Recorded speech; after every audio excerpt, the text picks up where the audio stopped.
வணக்கங்க. சூப்பரான summer tips குடுக்குறேன் கேளுங்க. அதாவது நீங்கள் வெளிய போயிட்டு வந்தீங்கன்னா, வெயில்ல போயிட்டு வந்தீங்கன்னா, உடனே எடுத்து குடிக்காதீங்க. அது சளியை உண்டாக்கும்.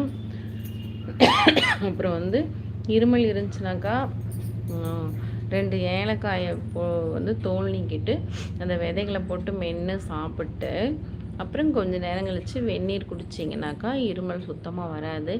நான் ட்ரை பண்ணி பார்த்தேங்க. எனக்கு அது வெயிலில் போயிட்டு போயிட்டு வர்றதுனால இன்னும் இருமல் விட மாட்டேங்குது.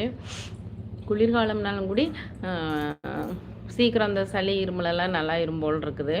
ஆனால் வெயில் காலத்தில் பிடிச்சா போகவே மாட்டேங்குதுங்க, என்னன்னே தெரியல.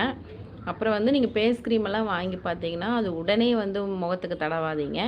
கணுக்காலில் போட்டு ஒரு 2 நாளைக்கு ட்ரை பண்ணி பாருங்கள்.